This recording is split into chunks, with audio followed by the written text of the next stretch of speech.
My personal belief is that AIs are going to be conscious in roughly the same sense that people are, but I do think that as AI and brain-computer interfacing and quantum computing, as other technologies advance, we're going to gradually work toward a real science of consciousness, which will be quite interesting. I mean, I think we're going to find that any AI that has human-level intelligence is going to have some species of advanced reflective consciousness, but I mean, I'm open to other possibilities.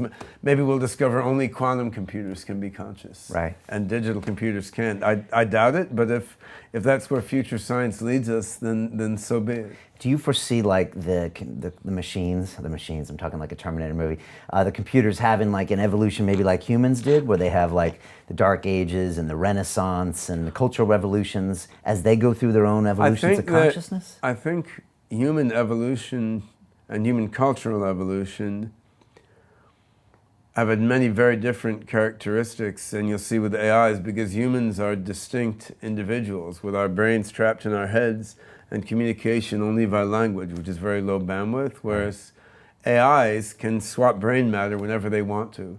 They can join into Borg minds and then subdivide whenever they want to. So it's going to be more like one big AI mind network, rather than a bunch of AIs in competition. It may start as a bunch of AIs in competition because the human world works that way.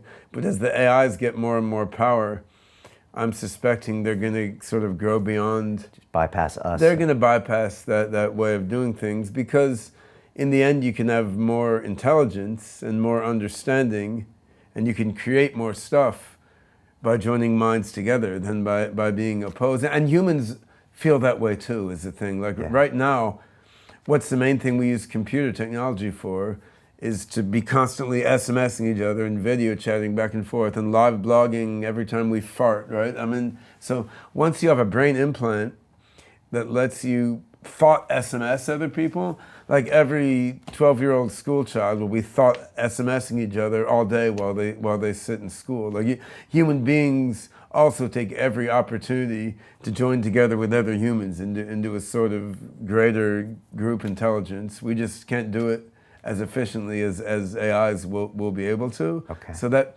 doesn't mean there won't be ups and downs, but it's different. A, because AIs can join into group minds flexibly as they want.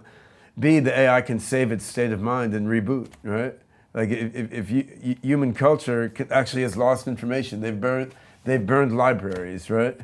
And even we, as we get older, we may lose some understanding or ability we had before. If you're an AI, just save it all in the hard drive. You can reload it whenever you want, right? So or you can make copies of yourself and let each of the copies evolve in different directions, right? And then some of them may blend in with other ones. So I think we can't too closely take the history of humanity as a collection of largely distinct individuals communicating by language.